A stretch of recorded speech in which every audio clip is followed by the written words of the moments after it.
So you guys, I'd like to introduce you to my new friend, Talia Shire.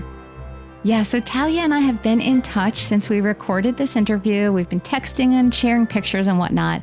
And we even jumped onto Zoom for an extra talk, which you can actually see now on my YouTube channel. If you're not already subscribed, definitely pop over there now. youtube.com/reallyfamous. And then if you click that little bell for the notifications, then you'll get an email when I drop a new video. And I've been doing a lot of them, so definitely check that out.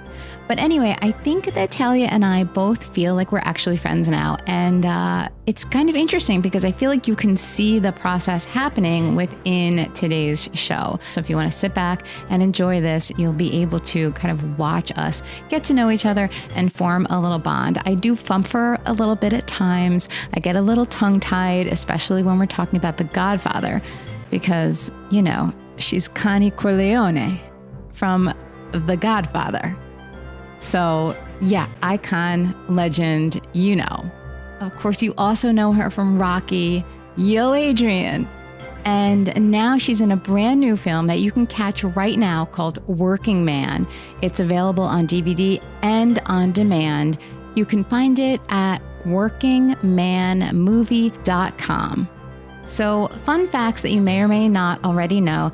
Talia is Francis Ford Coppola's sister and Nicolas Cage's aunt, Sophia Coppola's aunt, Roman Coppola's aunt, Jason Schwartzman's mother, and actually there are so many more talented people in her family. So we get into all of it here. The works, it's so cool. Sometimes I have to pinch myself that I get to form relationships with these icons who in real life turn out to be pretty good people as well. You'll hear us talk a bunch about therapy, my background as a therapist, and how she sort of sees acting as a little bit of therapy. And you know I'm a big believer in therapy. So I have a deal for you from our sponsor, BetterHelp. If you are looking for a therapist and you're not sure where to find one or how to do it, try BetterHelp. It's the world's largest online therapy platform, and you can talk to your therapist any way you like, on the phone, through video chat, text. It's your choice. And you'll get 10% off your first month for being a Really Famous listener. All you have to do is go to betterhelp.com/reallyfamous, and they'll find the right therapist for you. If you don't like the therapist, you don't connect for some reason, no problem. They'll give you another one, and you can address whatever it is that's on your mind. betterhelp.com/reallyfamous. And now, here we go. I present to you Talia Shire. So you're in California now, right?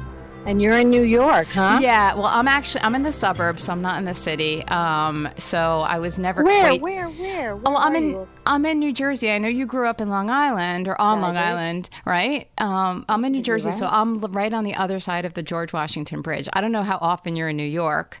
Are you still kind of like back and forth? No. You know, I don't want to sound. I was never a lover of New York. Now that I know that sounds strange, having lived part of my life there, but when I hit Los Angeles, it was such an exotic place to me. I mean, California, Los Angeles is absolutely unreal. I find it still to this day a beautiful landscape. So, you know, but I wasn't happy in New York. But I know you got the best pizza in New Jersey. We do. We have the best pizza and we have the best bagels. Dare I say our bagels are better than New York bagels? I think it's to do with your water. Yeah. Yeah, that's what they say. And the dough. Mm-hmm. Yeah. So Long Island, so you never felt good growing up there? Or was that just like, that's just what it is?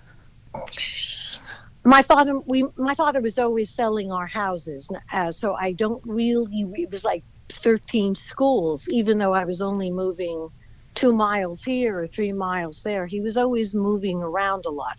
He enjoyed that. I think also my parents, would build these houses and then sell them. So I probably was a little bit of a business there.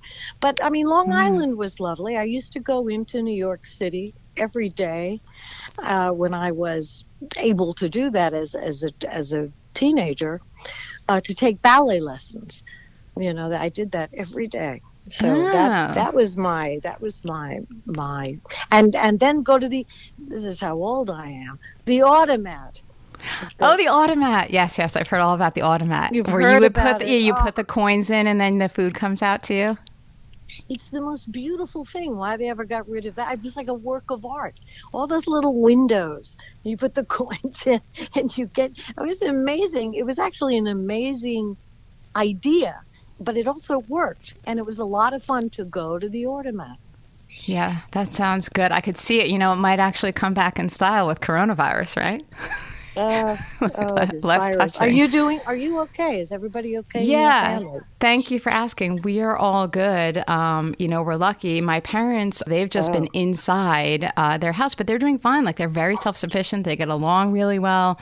We kind of go visit them and see them from outside, but they're doing fine. Oh, wait a minute. You don't go inside. You No, wait. we stay outside because, I have 3 kids and, even though we've been pretty much doing not a whole lot, we still just can't risk it. My dad has had this condition and that condition and that. He's recovered from everything beautifully. So he's like as strong as you can be for his age, honestly. But we don't want to set anything off. So they'll like come out on the deck and then we'll go on in the backyard and we'll just talk to them from 10 feet away or something. Fascinating for your children to have this experience. Right? It's kind of bizarre. Yeah, it is. It's I just bought a clear raincoat because I'm convinced I could wrap myself in it, right? And then go out and embrace my grandchildren were here some weeks ago, but we stayed at that distance. And my son said, "No, we're trying to protect you." Exactly. I see what you're saying. We're trying to, and I'm going, but gee whiz, I'm like, all that I've ever had are issues with my bones, bad back, bad hip. But I understand, a lot of people are trying to respect wisdom, shall we call it, or age. Right. Let's call it wisdom. Age, there's nothing wrong with age either. I don't, to me, I don't know. I don't get hung up on that, even though I know it's part of life, right? But I think as everybody gets older, there's just so many good things too. I don't know. I have to say. Well, it's supposed to be a consciously lived life, and you're supposed to have wisdom. That's and right. that's the gift you give the younger generation is your wisdom. That they can come to you. I mean, but the technology is moving so quickly that I'm sort of left behind, and I'm not using the right technology tools. I fear sometimes to be able to flow my wisdom. Anyway, right. But so okay. So how many grandchildren do you have? What do I have? 7. 7. That's a nice number. Well, close to 7, not yet. And that's it. How do you like that? So you do have a lot of wisdom to pass on to them, I'm sure. And in fact, I'll give you a little background on me. I was a therapist before I started doing the podcast and the interviews.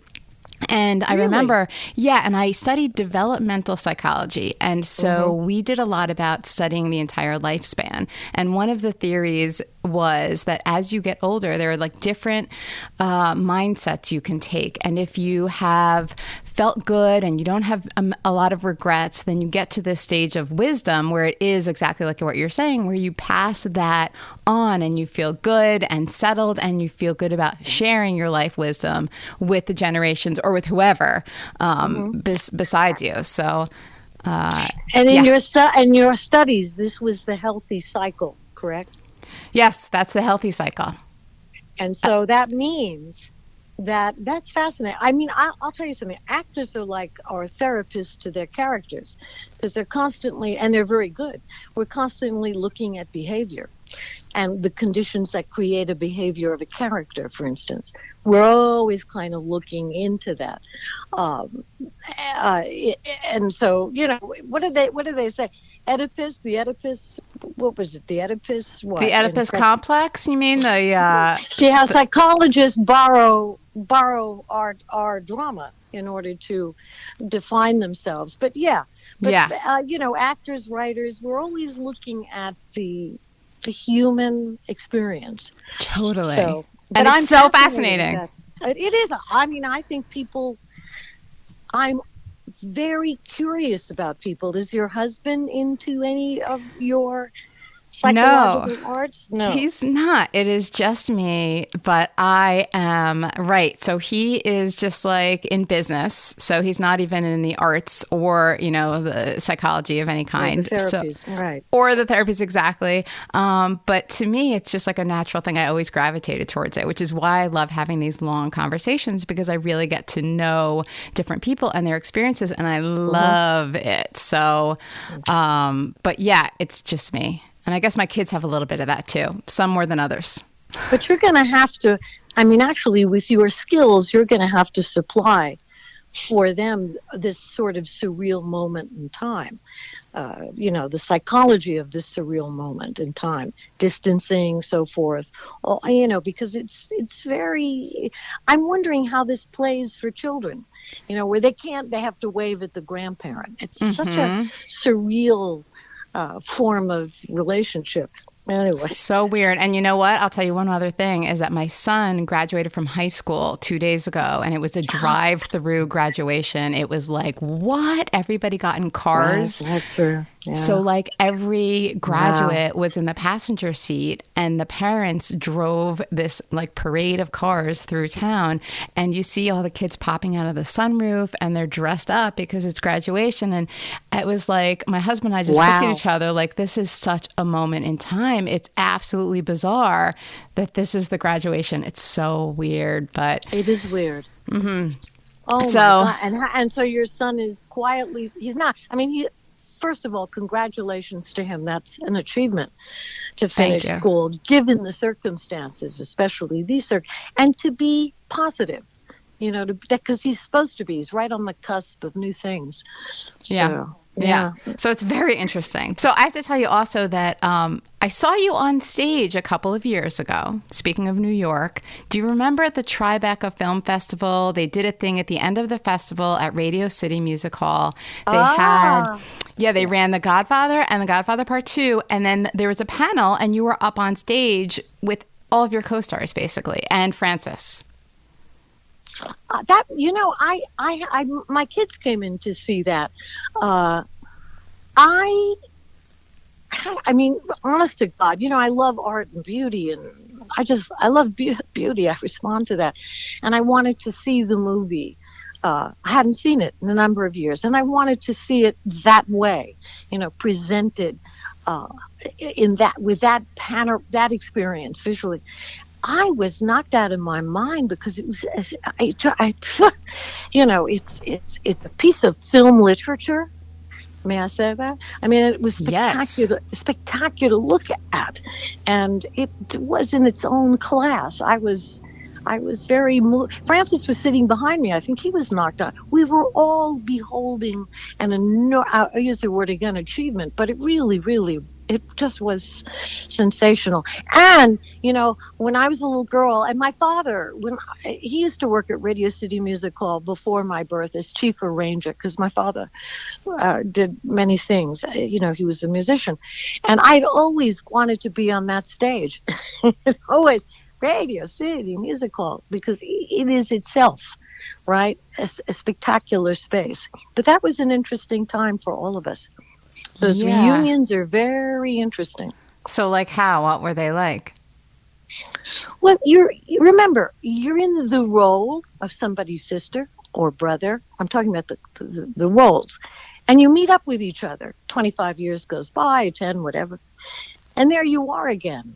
But Jimmy Caan was your brother, right? And accidentally your husband killed him. So you have, that exists. You're a therapist, right? Yeah. So in a way, there's still the weight of family relationships. And then there is seeing my brother up there. And I don't know if you remember this, but I was very moved by this. He acknowledged that the abortion that Kay has was my idea. Yes, I do. So that was a fascinating moment in time. Here we're brother and sister, way older now, and he finally he acknowledged that. So that was an interesting moment. Right, because it was supposed to be a miscarriage, right? That's it. But that's what how. No, originally she was to run away with that child, and I'm very good at dramatic literature.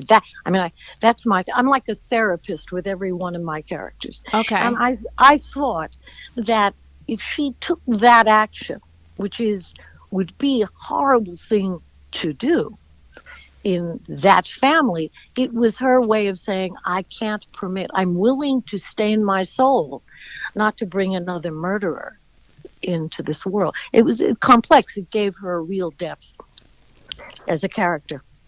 Definitely. That was and that was your idea. And I do remember him acknowledging that. And so he didn't say anything for that many years. So that's so interesting. Right. So it must have really felt, so what was that like, knowing that it was your idea, but it not being known? I think families are complex systems, and they are indeed systems.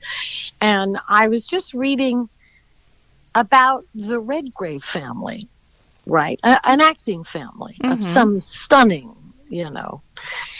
and families very often are, come in together with certain, I don't know, genetic karma, whatever you want to call it. And so it is complex. As much as when you're looking at it, it might seem terrific, but it still has its complexity. Sure.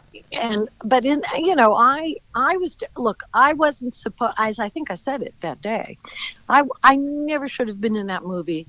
It was very tough because, and Francis said it that day, he could have been fired. He was a young director, and his position was not rooted. So the last thing you need is a sister, right? Right. So it was a complex time, but no, I don't. We read each other's projects, and that's part of our upbringing and training. That's certainly mine. I was a theater major, so was Francis. So we do read each other's projects. So that's so interesting. So that's right. I have read a lot about how early on, right, he was sort of on thin ice with the studios, right, and they didn't want to hire. They wanted like Robert Redford or somebody to be, right? Is that right? Did they want Redford? If you remember Mario Puzo was, by the way, a lovely man, a creative, extraordinary man, and they could have made that book. It would have been a terrific blockbuster piece of exploitation. But they went with Francis and Mario loved each other. And, you have to say Bob Evans permitted that. So, and he's just passed away. So bravo for him to allow that. But this would not be the way you would say, let's just a studio film. Let's make a blockbuster. They went this other way with a blockbuster book. But it still realized its destiny as a blockbuster, but it was a piece of art. Where do you get that? Ever. Right. So he decided to hire you though to play Connie. So what? No. Okay, set me straight. Set the record straight. No. I was happily. I was married to David Shire, who was a terrific composer. Although a theater major, I had significant stage fright.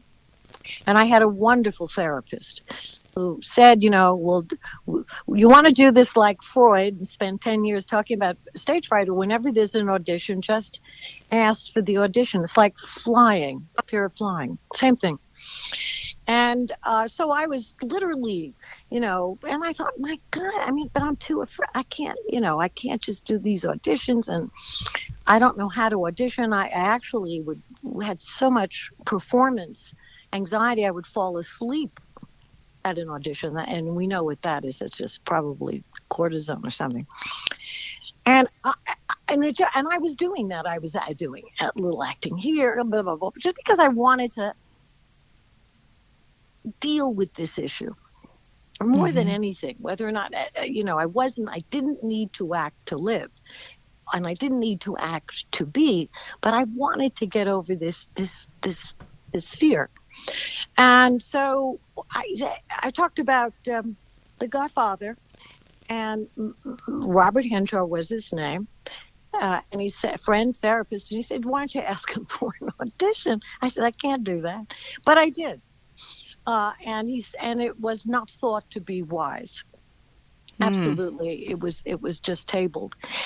A month later, I got a phone call. He said, no, absolutely not. But a month later, I got a phone call saying, why don't you come to New York? A lot of actors are auditioning. So I went under the name Shire, and it felt like a downstairs someplace. We were in a basement of a place, and there were all these wonderful actors there. All of the people that some of them landed in the movie. And I used the name Shire, and I got up to work with a wonderful actor, John Ryan, playing my husband. And I was prepared. And you know what? I was really good. I can tell you that. I wasn't afraid. It was the vibe, he slapped. The whole thing worked. I knew that I had done a good job. That's all I wanted. And I think all of us want in our life is to have some freedom, permission to have freedom. And Bob Evans called and said, you can have the job. So there was some, but I was using the name Shire. But when I So what, do you think he didn't know? Because you were using that name? Oh, I think things are terribly political. And when I got there, I realized maybe I shouldn't be in this movie, because it was such a hard, you wouldn't know it seeing this work of art up there. But boy, it took some weeks for Francis to feel secure in his role as director. So what was it like then? It was a tough set at the beginning before he felt confident? It took some time. And he was using some actors that wouldn't be necessarily what you'd think of as blockbuster actors at the time.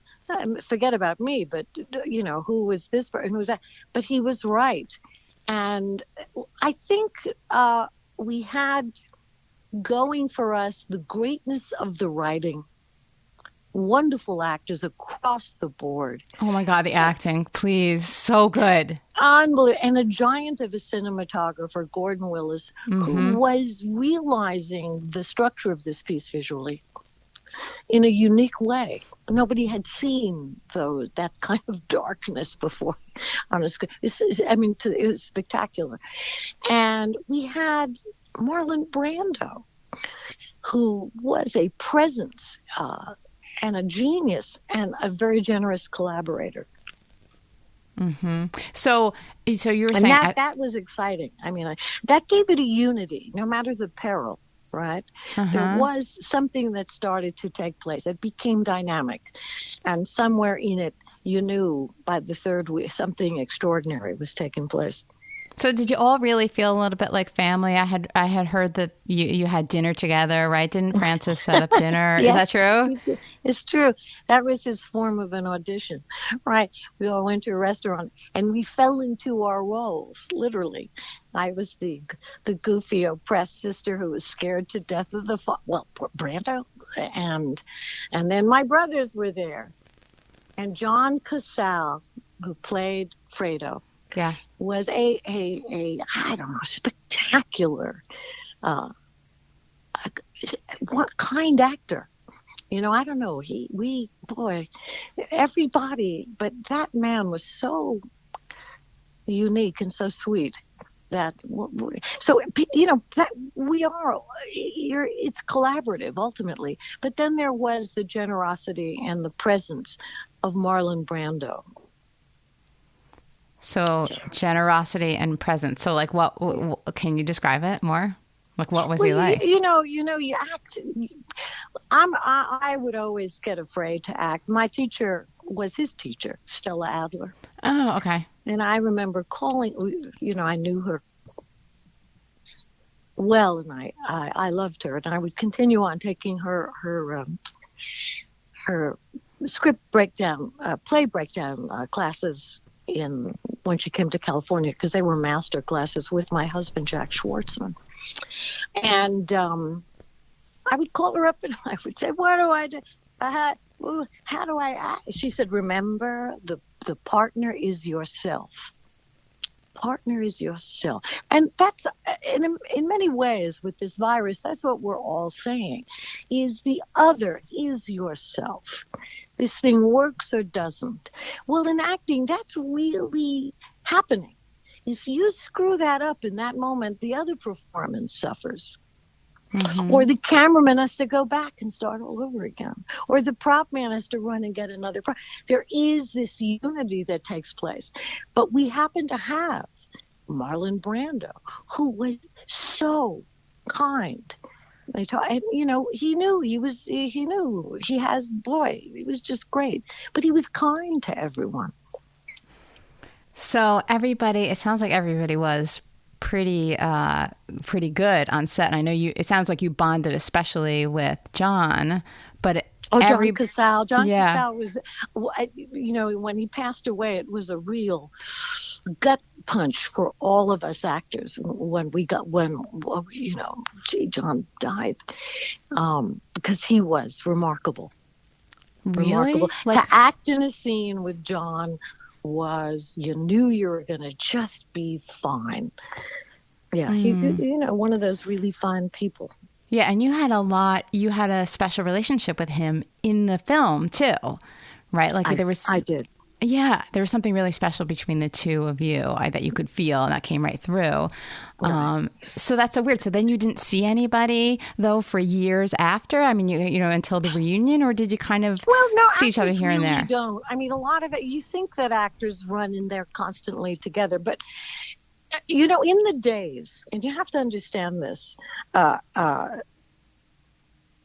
working man speaks to factories, does it not? The idea of a factory, correct? Sure, yes. By the way, congratulations on Working Man. I saw it the other night, and it's such a sweet, moving movie. It's sweet, and it speaks to that Freud. What did Freud say? To be happy, you need a job, and to love. But we need work. But Hollywood, or what we call Hollywood, was a factory town. These beautiful studios were here. And so actors would get up out of their bed, drive through the gate, and then come home again. So they knew each other in the community. We're all looking for community. True. We don't have that as much anymore. So you can work with somebody and not see them for 10 or 15 years. But the odd thing is the intimacy you had with them.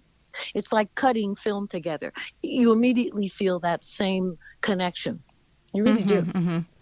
But we don't have what Hollywood once had, which was the great community of physical places the factories to go to work. Right. We don't have that. But it's heartbreaking. You could see it, I think, when you were all on stage at that panel at Radio City. I think you could really feel that. I was a little bummed out, I have to tell you. I've told this story before on the show, that I felt as though there wasn't enough. We didn't get a chance to hear enough from you or from Diane. Oh, well, we're the girls. Yeah, right. But it's not, I mean, I don't know if that's why, but I felt as though I was a little frustrated because I was most excited about the panel because I had seen both films so many times. But just like you said before, seeing them at Radio City in that environment with so many film lovers and people who love The Godfather, it was an entirely different experience, another level, so good. And then, it was time for the panel, and you could definitely see there was that love there. But like you're saying, it's interesting because there are family issues too, right? So family issues within the family. So tell me about that. Family? What family? Family issues. Like you're saying, it's a family. It's complicated. It's not... my family or the movie family? Yeah, part of your family is the movie family just because of Francis, right? Francis, I'm going to tell you what I think of Francis, okay? Because it has to be said. He's the world's greatest living director. Period. That's it for me. And I'm not speaking to you now as a sister. I'm speaking to you as a creative human being who loves art, who understands ballet. I'm telling you, he's the greatest living. He simply is that. He's a great writer.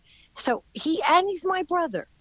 But I have such respect for the artist, this man. So and by the way, everyone on that stage had that respect for him. Mm-hmm. Absolutely, they knew it.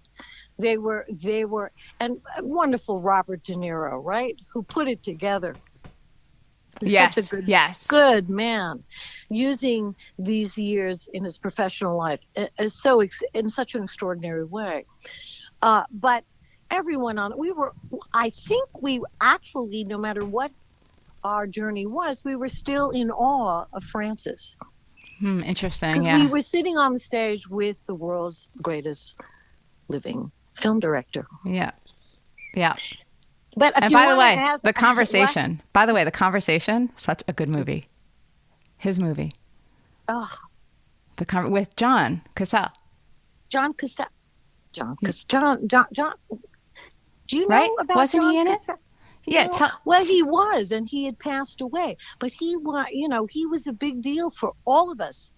For all of us. Mm-hmm. I don't know, boy. Sometimes actors are good people. They really are. The definition, who's that Frenchman? Was it Artaud? Yeah. Said an actor is an athlete of the heart, which means our heart gets broken all the time. But that's what we do. We are supposed to do this thing.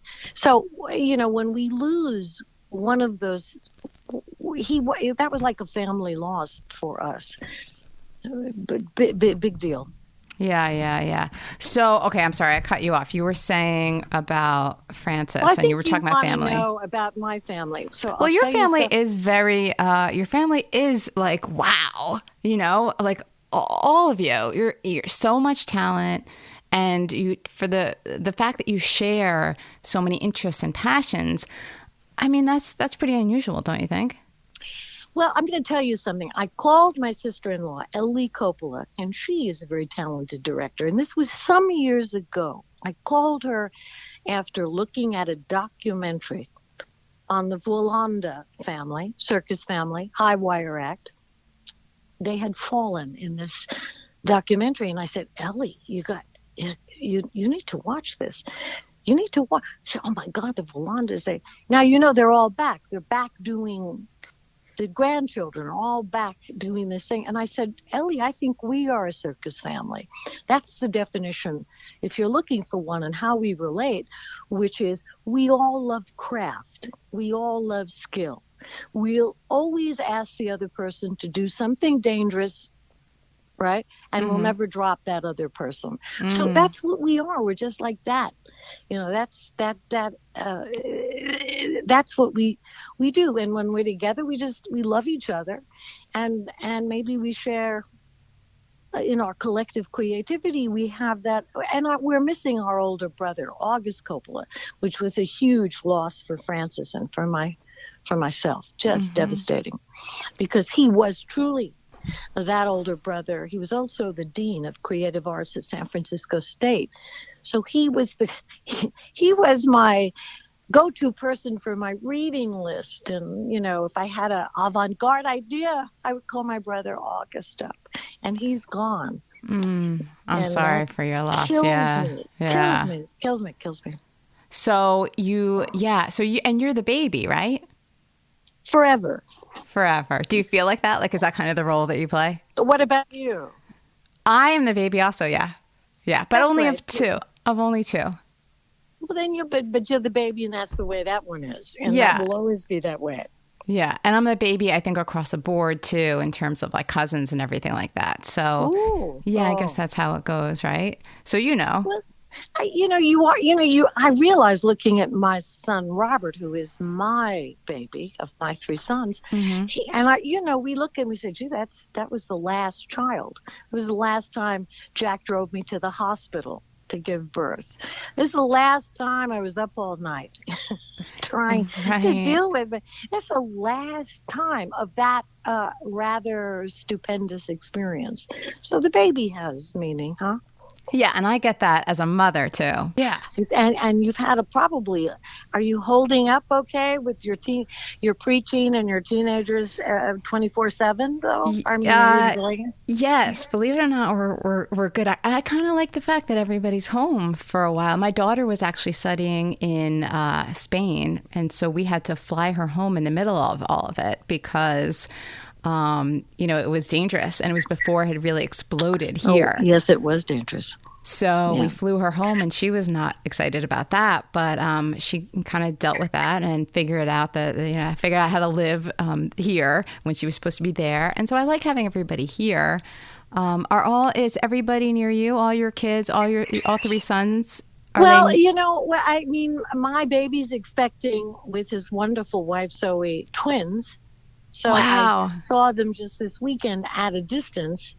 One son is up in Napa with Francis, Jason, but you can't, and I'll tell you this, you don't know the glories of being a grandmother yet, but I really love every second of the creative play that I am missing terribly with them. That I miss the little guys. Everybody's feeling good? Like nobody got sick or anything? No, nobody's sick. That's good. And your kids too. They followed the thread of art as well. Sadly, yes. I had hoped not, but they did. But then, I wait. But why? Well, because, and I think that, by the way, that was the case. I think my mother and father didn't want us in the business where you could be heartbroken a lot of the time. Right. So the straight job is always, the one. What I mean by that is the job like a lawyer, a doctor, an engineer, whatever. But, because you're not having to go from job to job.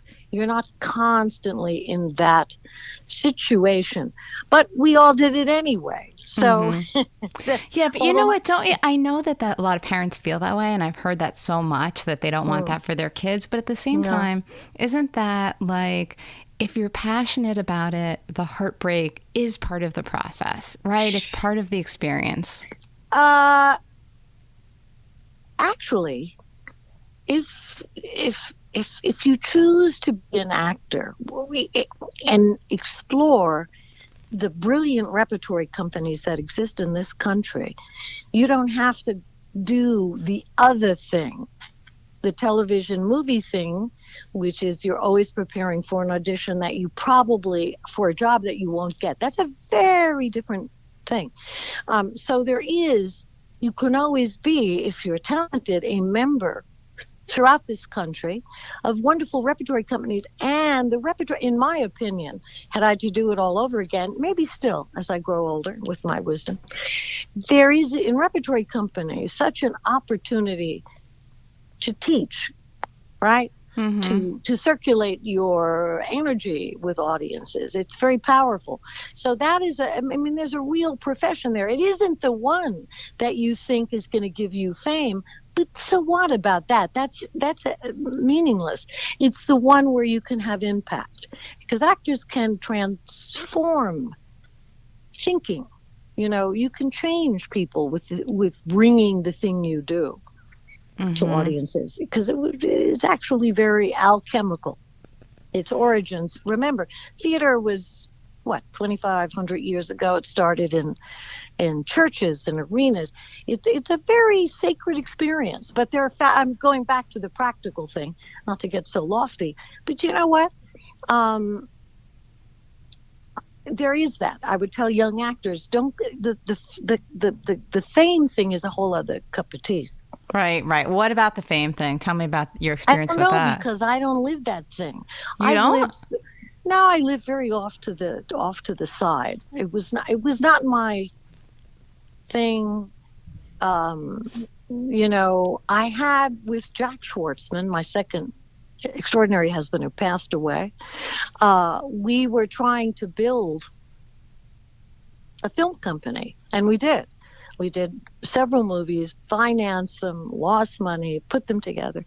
And I was always more interested in the other parts of it, more than acting. I'm very interested in writing, very interested in how you put movies together, and very interested in how you distribute them in this new time. Because, are we going to go back to theaters? Are we going to distribute by streaming? These are new venues, after all. So I'm interested in those things.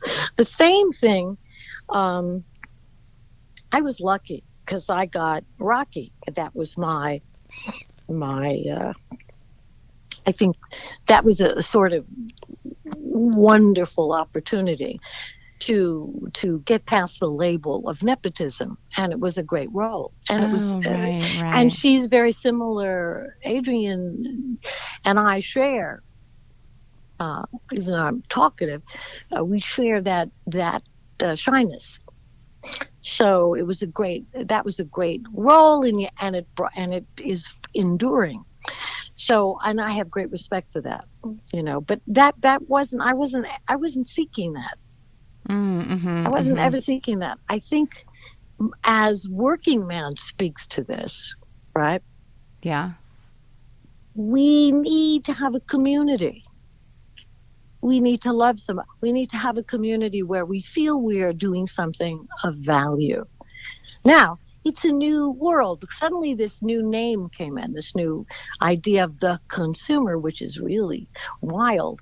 That's kind of ugly. So consume, and so branding becomes part of it and all that. But the great factory workers, in my opinion, of some time ago were like artisans. They took a lot of delight in the things they made. Now, obviously, there's an evolution, and there's going to be artificial intelligence.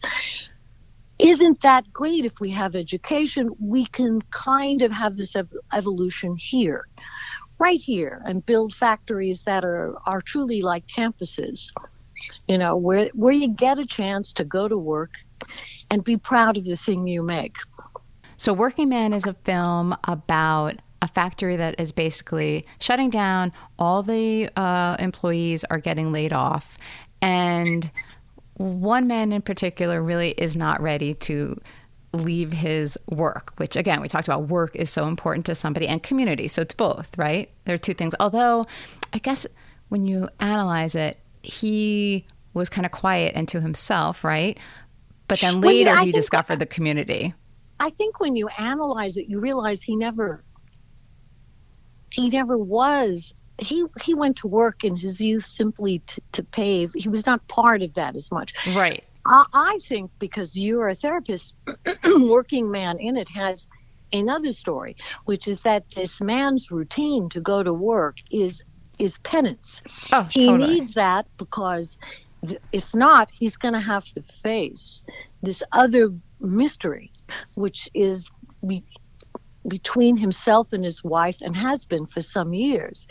And that has to be faced. But by his reopening the factory with wonderful actor Billy Brown, who's an angelic, but by all these guys saying, no, we don't have to let it go. He is energized enough. And his wife is energized enough basically to say, let's take a look at the real issue, the real mystery that we haven't talked about. That's that other part. Yeah. Which is So the we'll let loss of a child. But Yeah. you know what? But it's fascinating how Robert Jury, son of a gun, because when I read it, I thought, how's he going to do this? He's putting together, wow, the death of a child, a son, the death of a factory. How do you do this? But he did it. He did it. And I have to say, Peter Gerety, who plays my husband. Oh my gosh, he's so good in it. Wow. It was a great... It's his best. It's his best thing. The guy's got a soul. I mean, and it's right there, Billy, right there. And all these great actors, by the way, out of Chicago, make this... I mean, it starts to be magical. So the idea of people coming together and say, don't close us down. We have the talent and the health to evolve into something new. That would be my sequel. We can reopen because we can do new things. Yeah. I love also when you're in the grocery store and then right, she tells you the second time, I guess it was, and she's just like, I got it. I got you taken care of. What they're doing at the factory is badass. It was like such a great moment. And then you could see you kind of like smiled a little bit as you were leaving, but like just a teeny bit. That was good. Yeah, it's quite a unique movie in its engineering design. Yeah, and I have to say, you know me with it, like you're saying, I'm looking at the underlying things and other stories behind the stories. I also feel like, to get back to Rocky, I feel like that is such, to me, there's something else coming out of those films. And it's like the whole story between Rocky and Adrian. I know it was there for everybody to see, but I was thinking, I rewatched Rocky 2 the other day, and of course I had seen it many times like years and years ago, but I was like, let me just rewatch it. And I noticed like the love that Rocky has for Adrian. I feel like every woman should be loved like that. It's such a sweet love. It's like a love story. It is, and what I like to say a lot of the time, because people don't realize this, is Sylvester wrote Adrian as a partner.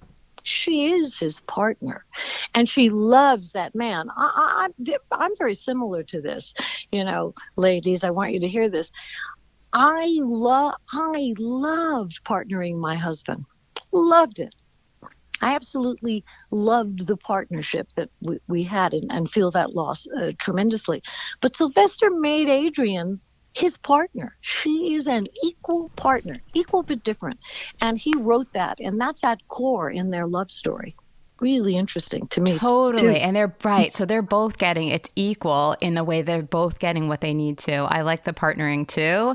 I'm all about that. Yes. I also noticed that there's a big transformation between Adrian in Rocky and Rocky 2, I felt like, right?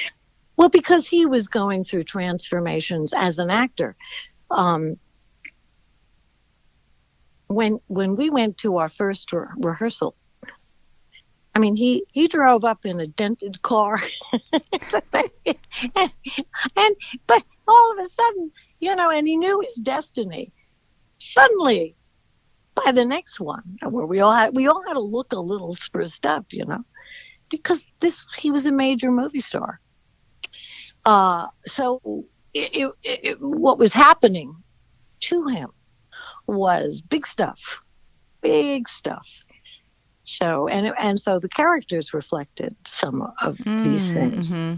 Yeah, that's interesting. So I think also what a lot of people don't even realize is that he wrote the screenplay, correct, for Rocky, and he shopped it around, and the studios liked it, but they did not want him to star in it. And tell me if I'm wrong, but this is what I heard. But he said, I'll give it to you, but only if I play Rocky. And he would not give it away otherwise. That's true, right? You got that right. And so he had a heavily pregnant wife. They didn't have a lot of money.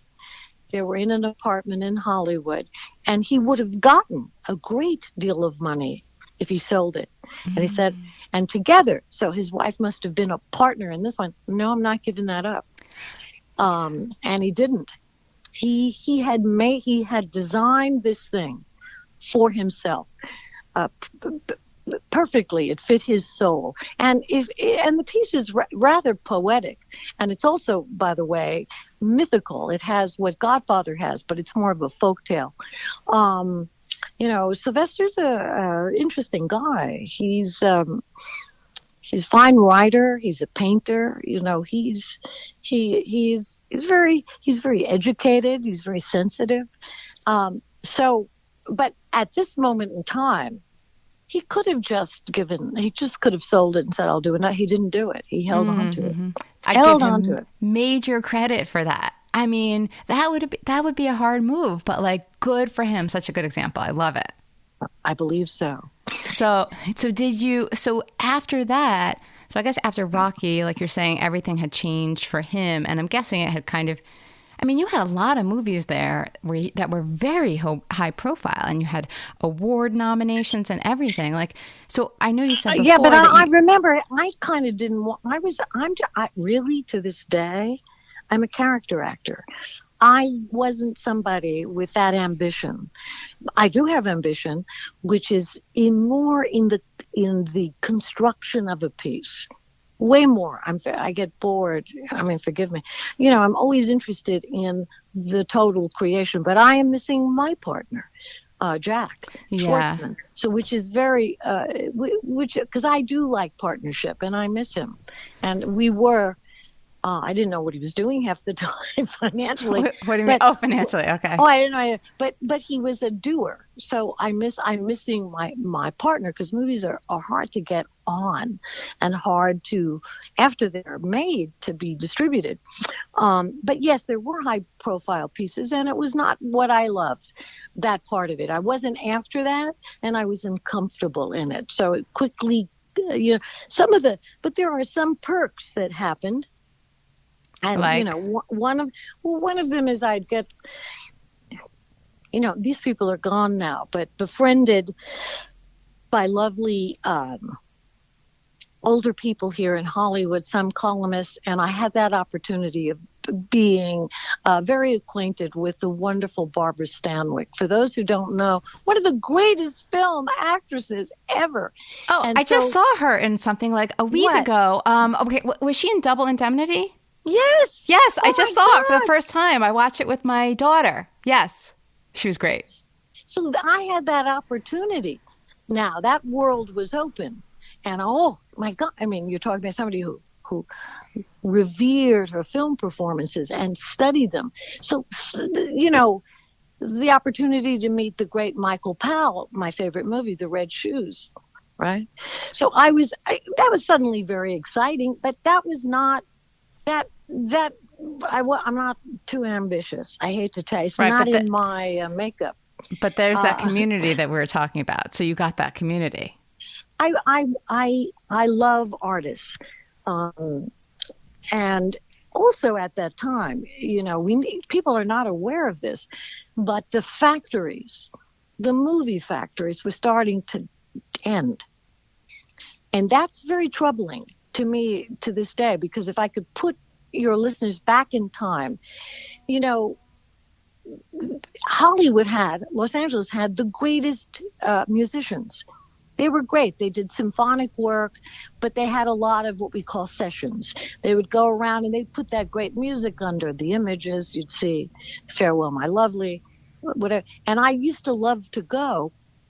Warner Brothers had a great room. We call it a room. It was like a Stradivarius. There is nothing like sitting there listening to 60 guys play for what's above, right? The image above. Well, suddenly those things closed down. Suddenly we don't have musicians. We have sound designs with synthesizer. I'm not so happy with that. Mm. And Working Man has real musicians, by the way. Oh, that's so interesting. So, right. Okay. And you have to have that because it's about that boy. So, just to tell you, when those factories closed down, it was a real loss here. Not musicians not having work to go to a place, and talk about that community. Where do all these guys go? So. Anyway, it's right. Very similar. We should understand that you need a community of like-minded people to meet up and to do something of quality. Yeah, I hear you for sure. And I like artists too. I think artists are so fascinating. There's so much going on. It's true. I do think so. I think maybe that's why, part of the fact why I gravitated towards interviewing actors was because I just love film and television. I have for a long time. But I just think and it's part of it is that psychology that, right, you're thinking about things as an actor. You're analyzing you love therapy, and actors. Mm-hmm. Yeah. Actors go deep into themselves. And yes, you do too. I can tell. Well, we're after transformation. Mm-hmm. We are exploring the self to maybe get to the higher self, which I think is very spiritual. Right. So are you constantly analyzing yourself and life and things? You can hear it. I'm like a good teacher and also older than you. So if I have a chance to smuggle in some wisdom, I'm going to do it. Okay. So you do like to share that wisdom. That's a big thing for you. Sure. Yeah. Absolutely.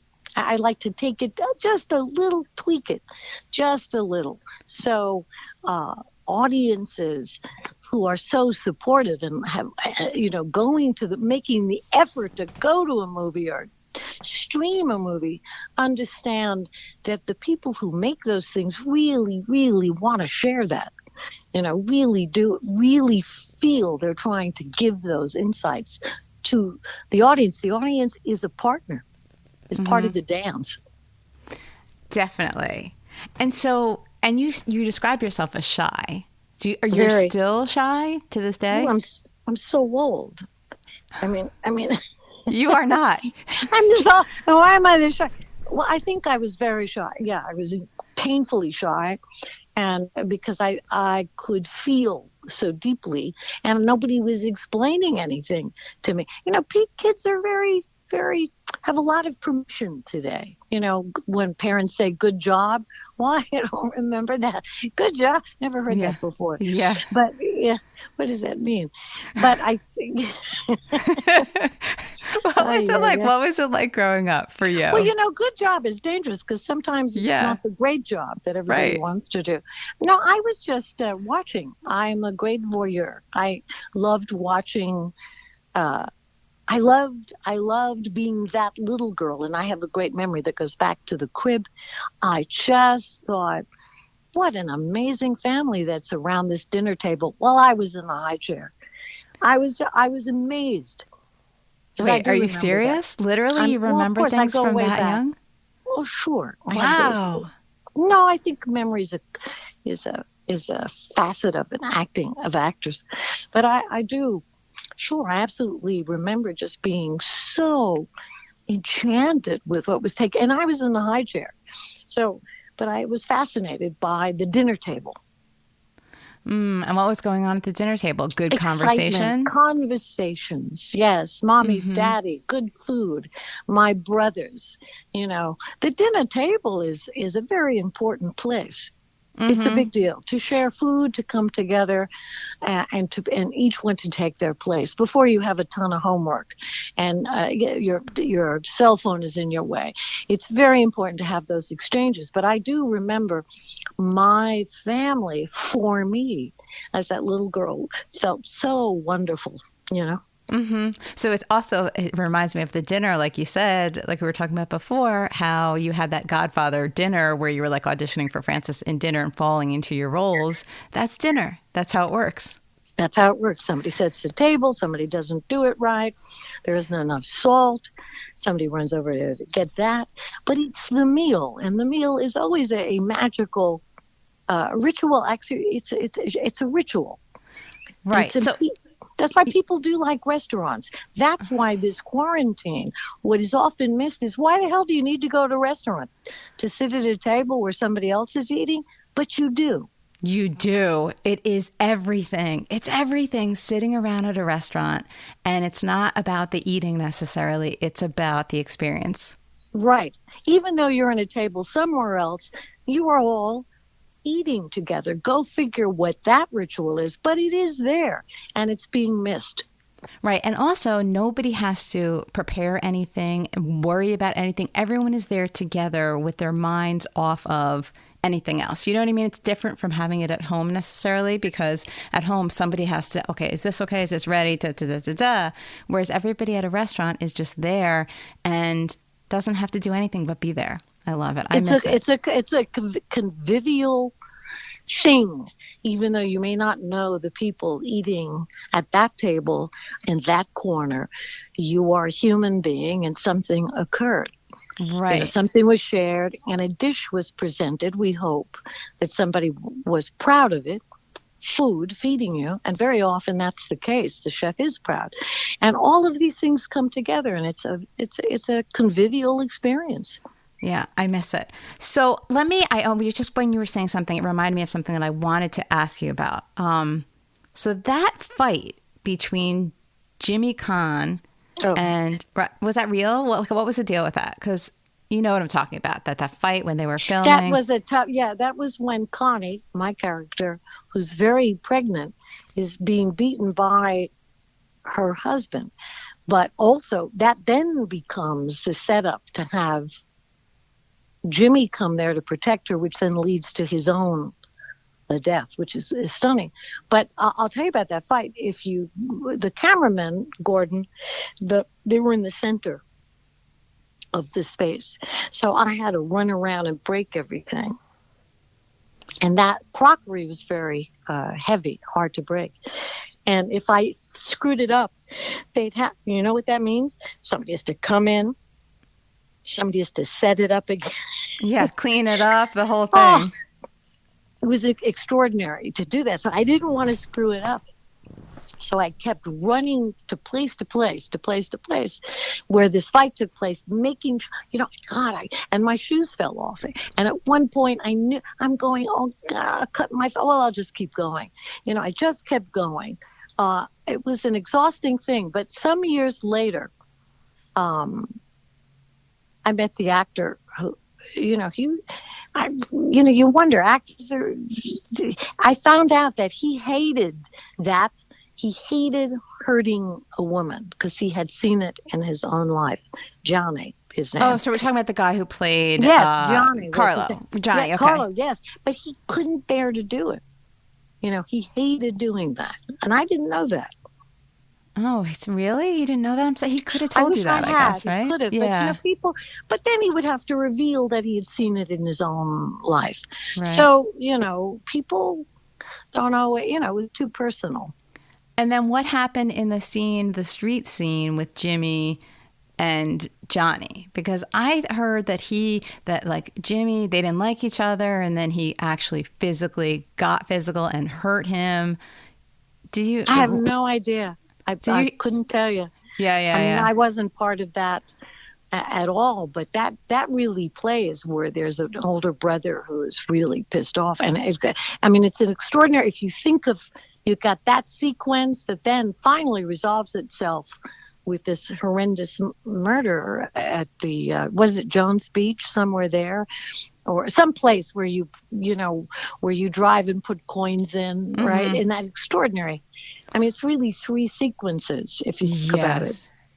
Wait, what do you mean 3 sequences? You have the beating of the sister. Yeah. You have Carlo being beaten by Jimmy Caan, and then you have Jimmy being set up.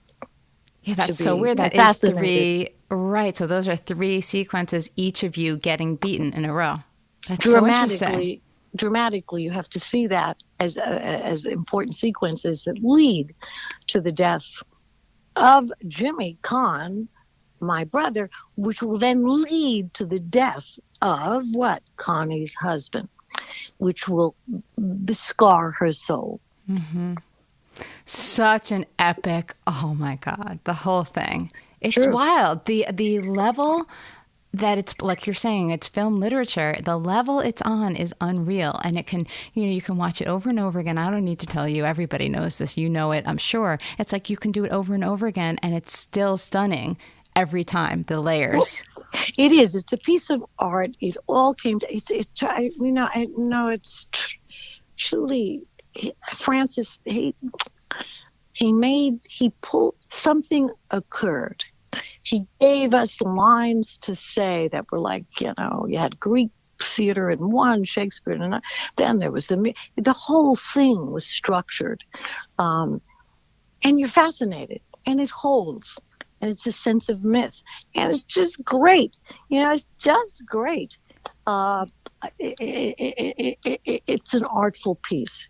Totally. So let me do this. I could talk to you all day easily, but I know that believe me, easily and happily. In fact, I'm already thinking to myself, I don't know if you would ever want to do this or not, but I recently started, I'm not doing them now, obviously, but I recently started doing these live interviews for a little audience, in New York, and at the Lee Strasberg Institute and some other places where I'll just have a conversation like we're having. But, you know, there might be some acting students in the audience or some fans or whatever.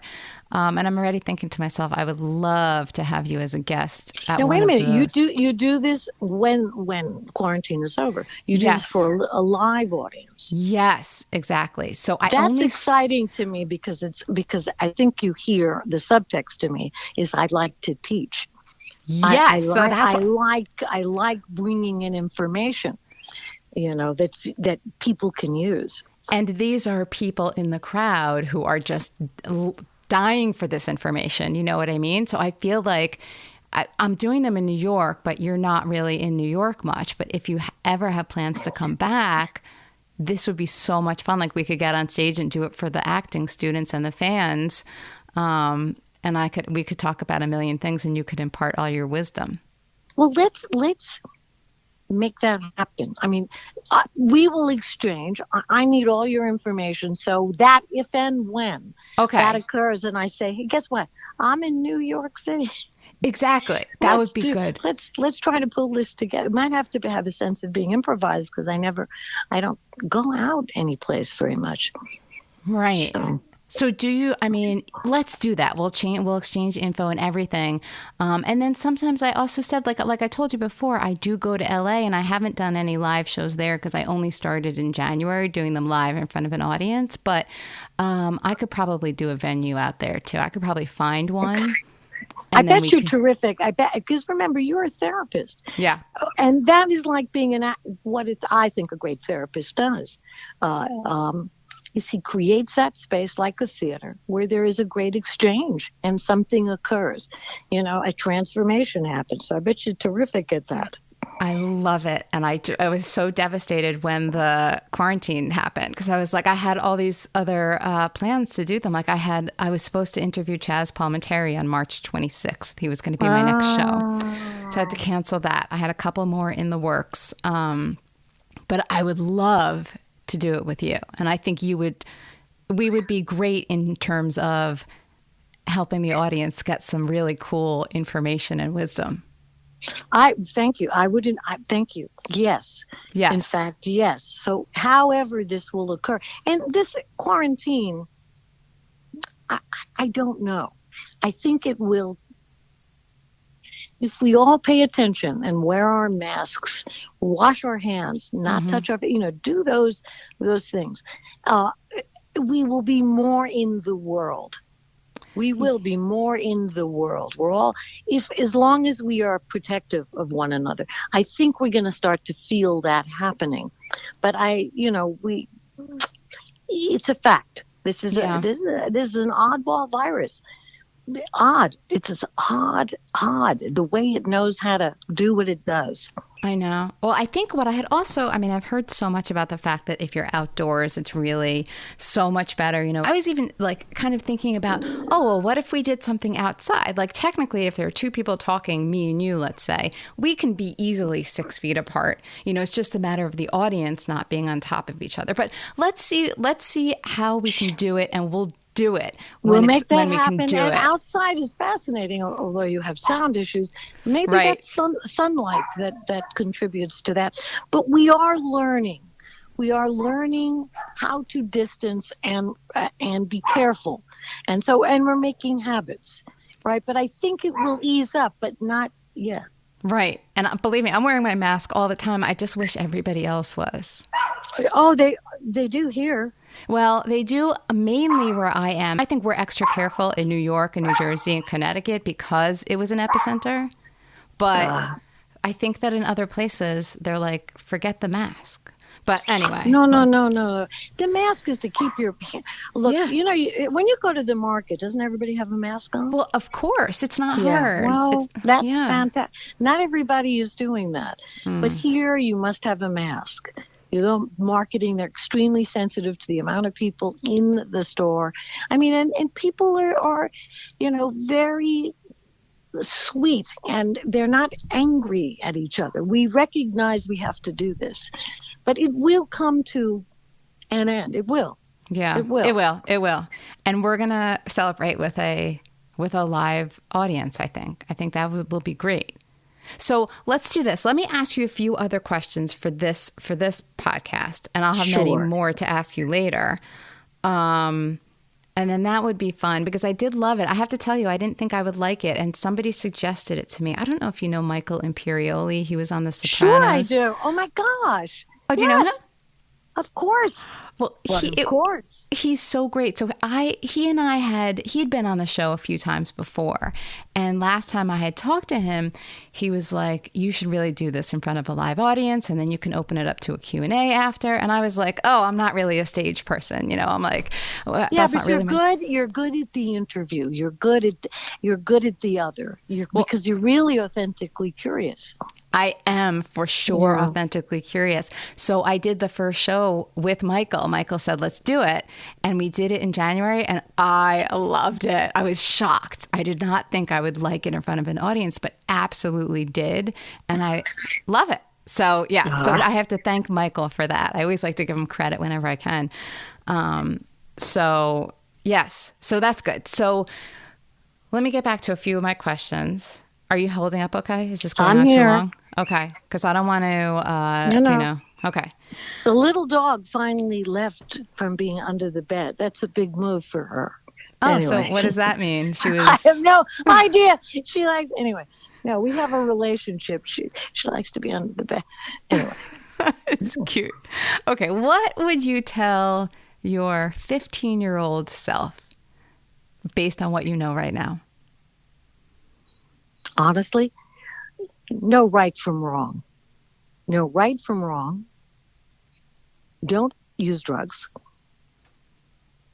And I have to, at this moment in time, you know, I keep the Constitution, a little miniature Constitution in my purse. Be proud. Be proud of that Constitution and protect it. I honestly keep that document in my purse. Interesting. Okay. Keep it there. Okay. What was your luckiest break? I don't know if you want to call it luck, but, you know, as a mother, when my first child was born, there was a slip up. And after a month, Matthew Shire left intensive care. My luckiest break is that he lived. Mm-hmm. That changed me. How? Because I had a different understanding of gratitude. And that, honestly, there's nothing else I could ever want but, you know, the health of my child. And I got that. Now, he himself is a father. But that was a big deal when I brought him home from the hospital. So it really gave you perspective. Absolutely. Mm-hmm, mm-hmm. What was one of your heaviest blows in life? One of my heaviest. Well, losing my husband is big, and it will be forever big because I also had young children. So that stays with me. How long has it been? 25 years, but it's always yesterday. And it's that I, you know, was raising children alone, and boys, and that it's not just, and he knew it because he had lost his mother when he was 12. It's not just, it is that is a loss, and how will your children be? You know, how will that shape them to lose a parent when you're 11? So that was big. That's big too. You notice everything I'm telling you is about life and death or spiritual issues. That maybe those things have meaning for me. I wonder also, and they have a lot of meaning for each of your sons too, I'm sure, and in a different way. Right? They each experience it in a different way. I think it does because Jack was a terrific father, and all of us right now are trying to understand morality. Yes, there is right behavior. Yes, there is morality. Yes, there is a core sensibility and doing right from wrong. Absolutely. You know, we are searching for those fundamentals so that we can evolve. But you got to be anchored. You know, yes, you got to be anchored in knowing right from wrong. But I think for all of it, and if you study Buddhism, certainly, that the idea of consciousness and higher self. And we tend not to learn these things unless we're nudged next door to birth or death. So yeah, big deal. What happened? Like, what did the four of you do? Was it the kind of thing we where you were were able five, because I had my older son who was raised by Jack. It was tough.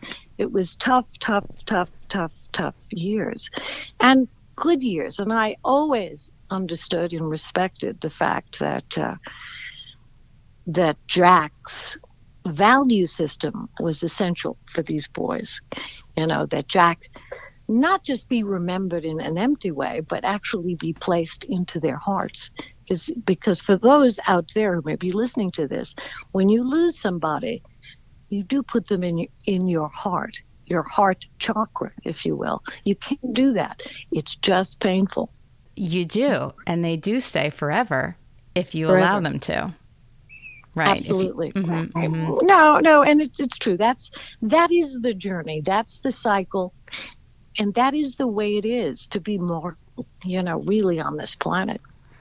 So you said something that reminded me. You said something about evolving. So how do you feel like you have evolved over your entire life so far? Because you're still evolving. Well, all of it. You are too. That's, we are always in the becoming. We're called human beings, our beingness, our becoming. Nothing is ever static.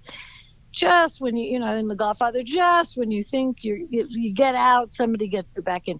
You are always out there being forced to evolve, right? And that's not easy to do, because sometimes you haven't built your new self. This is a therapist. So you get anxious. That's why people go backwards.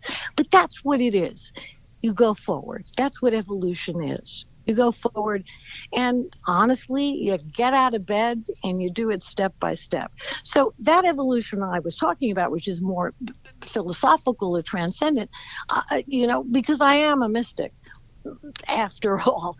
So I am built, and an actor, creative, to want to reach for those things. But just by living, the practical application, just by getting out of bed, right? Going forward, acts of kindness, caring for the other person, which we are all missing, which this quarantine is showing. And those protests, which were peaceful and extremely full of love by a young generation of all colors, shows you again that something wonderful is taking place in this thing of evolution and consciousness. It's happening. Yes, it is so wonderful, isn't it? Just to get off topic, but what you're saying, like, yes, to see everybody. I am amazed and in awe and so optimistic that with all of the struggles that are going on and that have gone on for so many, for Black lives, it's just to come to this point where everybody is coming together. Not everybody, but a lot of us are. Almost, yes, and that wonderful generation that marched yes. in Parkland for the guns. Yes. Them too, those kids. They were all colors and people, and they came in and I said, but yeah, that's evolution, because they're going to run with something in our humanity. And we have to go forward, because, we are up against artificial intelligence. We're up against all of these things. So if we don't have the enthusiasm of young people who will change our educational systems. My brother believed in that, because you want to fix most things, you do it with education. Yes. Well, absolutely. Because and it's funny, I heard Obama talking recently. It wasn't a recent talk, but somebody was playing an excerpt of a speech, or not a speech, but it was actually a podcast conversation that he was on maybe 4 years ago or something. And he was talking about how things could really change with education, with the right teachers, the right support. All education. Yeah. I feel you. Make a teacher have a really good salary. Give her magnificent schools. Watch what will take place if you do that in 30 years. You can re-educate all of what we call our law enforcement. They're looking for guidance too, to be re-educated. You educate That's the key, and we haven't done that. Mm-hmm. That's what you fight for. You could transform climate change, education, every single thing. Yeah, and you come into the money factor of it too, right? There's not enough money being put into education, right? It's being never. It was robbed. It was robbed, and we're letting it leak through with all these other disasters. But if you sit there and you say no, let's try this experiment. This is what my brother believed. But you have to revamp education. You have to bring back dance and music and art for a 3-year-old, right? You have to let them know all these things. You can change the world. It's all through education. Yeah, interesting. So, okay. One last question. Yeah. I like your spiel. And I think it has a lot of merit. But again, I'm just going to bring it back to what you were saying. There's a lot of talk now about defunding the police, which people misunderstand as abolishing the police. I think a lot of people think that's what it means, but it's not. And it's not. Right. It's taking money that has been given to police budgets and instead, and not all of the money, but instead reallocating it to things like education and housing and community and mental health. Yeah. And I think that's what you're saying too. The police don't know what to do when they have a belligerent person who's suffering from despair. Exactly. They don't know either. So it's not a wonderful thing for them. Everybody means well. And I think what that means is it goes into a community and it will play out as education. Yes. And everybody, and mental health too, because that's a big thing. And it needs, the therapist in me, of course, knows that something needs to be new resources or more resources to help people. It's not the police who really are going to be able to help in situations like that, just like you're talking about. It doesn't help anybody. But now that's me going on my spiel.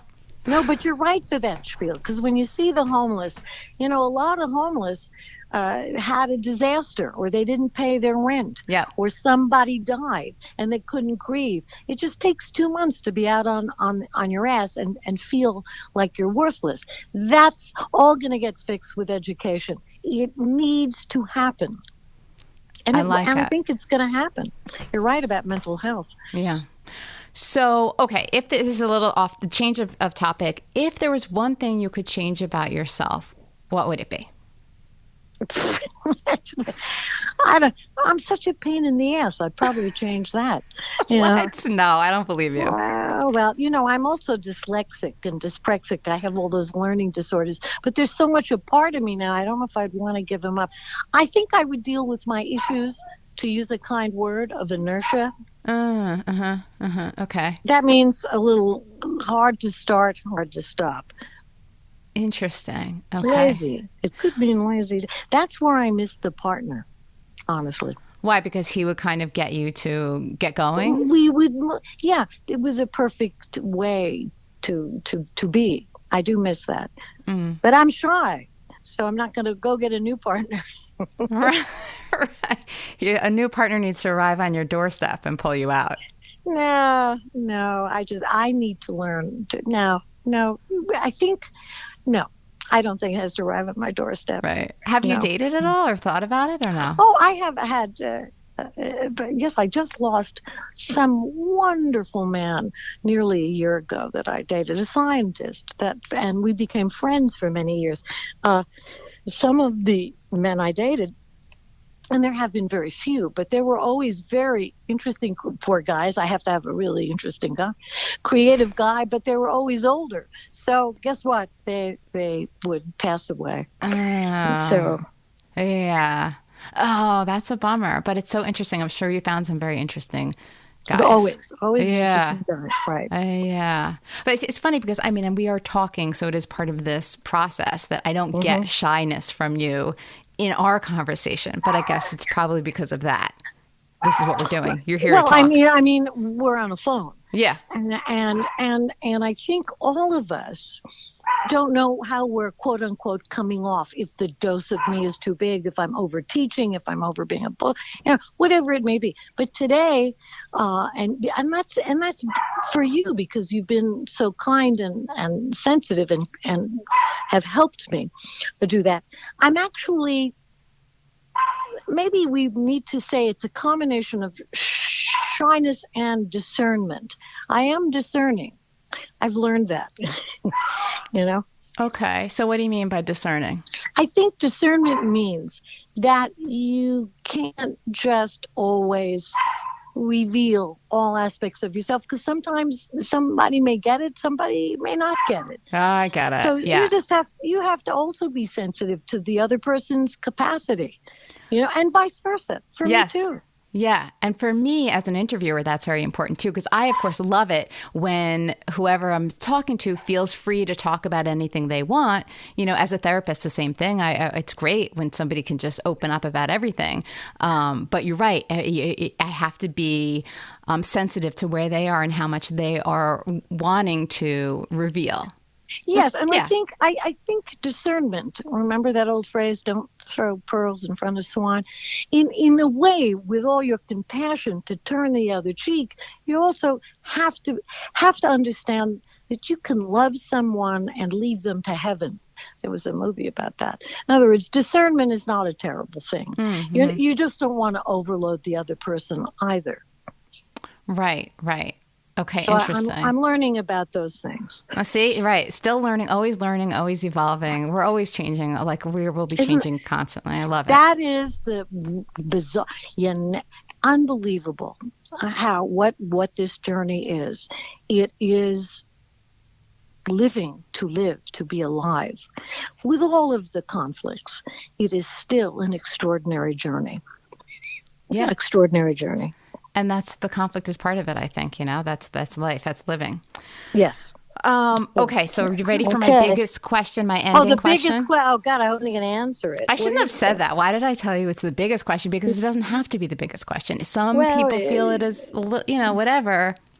That was dumb. Sorry. No, it's not dumb. Let's see if it is the biggest question. So there are two parts to the question. And the first part is... You're tricky. You figured me out.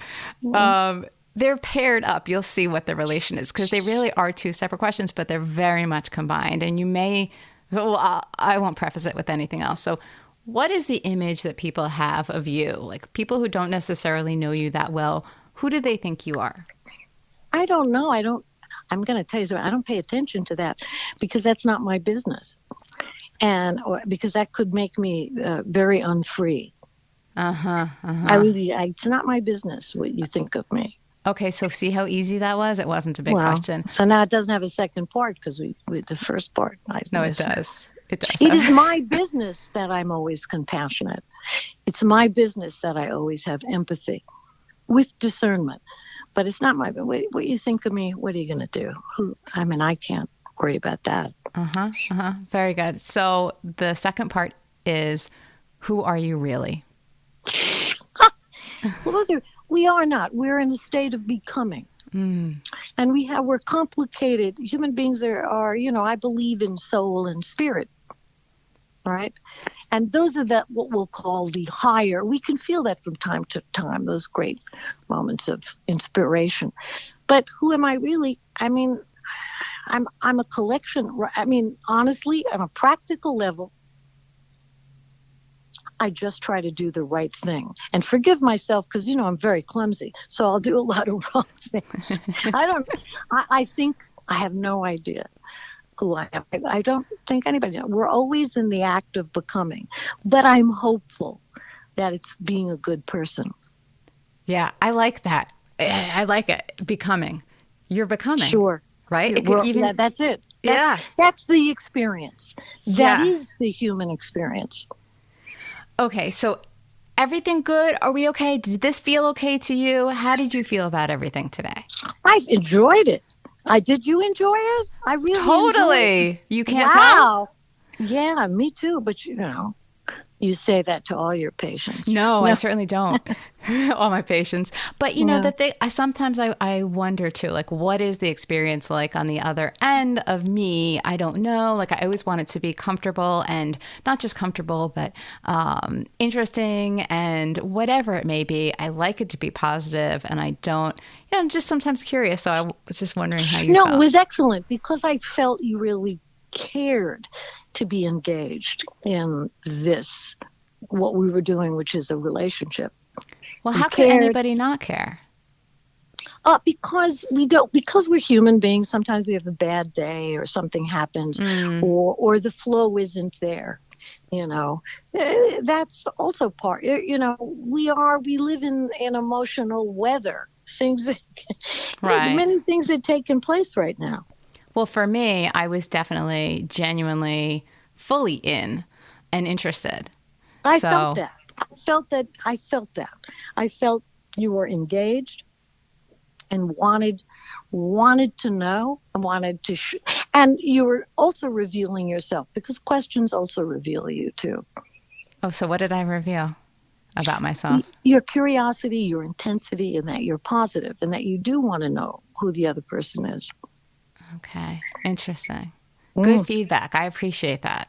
And you use the word relationship. That's it too. I love the word relationship, because that is what everything is about, right? That relationships. It is. We're alone but together, and we're learning that during this time of quarantine. We're alone but together, that there's suffering elsewhere. We are that there's no victory, is there? Just getting back at anybody. That hurts. There's a lot of that tit for tat shit. I think we're all of us, because we have been dealing with such suffering and death. And these noble people, right? These doctors and these nurses and the people who just deliver your food to you. Yes. They're so good people. And I'm so appreciative. You want to express your appreciation for these people. Totally. And so we're learning that we are really a community. I love it. Right. I'm with you. Okay, so this was great. I know I already told you that. And the next time we'll do it together with a live audience. I think that will be great. Yeah. Wouldn't it be something to sit live again, like Yes. live again? Live. I just love it. And I could put some clothes on, like some clothes other than the things I wear every day, And The two things. We're all wearing two things. Don't worry about it. All of us. Yeah, oh, I know, but I like it. I took when my son had the graduation, as I said, after we did the drive-through graduation, we decided it was his idea. He said, let's go do a photo shoot of the family in Jersey City overlooking the Hudson. So we have Manhattan in the background. And we said, great idea. So we got a little bit dressed up, and it was so great. And I had a dress on and I had heels on, and I was remembering what it was like to actually put things on that you love to wear. And I thought, it would be so great to have live shows again and get up and go and do that kind of thing. Well, how sweet. That's very interesting. Your son was the one that asked to highlight his memory. Well, yes. Sweet. 20 years from now, those are going to be really, well, not even 20, but those are important photos. Yeah. What he's doing. Yeah, you're right. So all good. So, okay. I have your number. Do you want mine? That was Talia Shire. So live show, don't you think? I think that would be amazing. I am so ready to do that. I'm ready to go to LA. I'm ready to do it in New York. Of course, we're not there just yet, but let me know if you're interested. I do have a page on my website, reallyfamouspodcast.com, where you can be notified when I start putting the dates on the calendars and we can actually meet together in person again. Don't forget to catch my video with Talia. We recorded on Zoom. It's at youtube.com/reallyfamous. Don't forget to click the subscribe button and the little bell to get notified. And if you want to see some pictures of Talia and me that we sent to each other, I'm going to put those up on social media. So catch me on Instagram or Twitter, and you'll get an inside look at those too. Oh, I almost forgot. Therapy. That's right, therapy. So yeah, we talked a lot about therapy in this interview, or session is what I almost said. And if you want to get your own therapist, I've got a deal for you with our sponsor, BetterHelp. You can get 10% off your first month of online counseling from a licensed therapist. Just make sure you go to betterhelp.com/reallyfamous to get your 10% off. I also put a link in today's show notes. You know how I feel about therapy. It's good stuff. So why not get started now? Thanks for hanging out with me and Talia. I will talk to you guys soon. So I'll keep in touch with you. I'll just kind of see what's what, say hi. And if you think you're coming to New York, or if I'm ready to come to LA, then I'll text you and I'll figure something out. We'll be in touch. We'll text each other. I want you to be complimented because you did this was a good, thank you. You were very kind, and I could feel the flow and your curiosity and engagement, which made me much more, talkative. So, I didn't have to be so careful. Well, that means a lot to me, really. I appreciate that. I will happily accept that. And I feel like I really did get to know you, and we kind of developed a little friendship, which I think is great. We did. Oh, this was the most. This had some intimacy in it, and but tell your son congratulations, will you? I will. All right, Talia. Thank you so much, and talk to you very soon.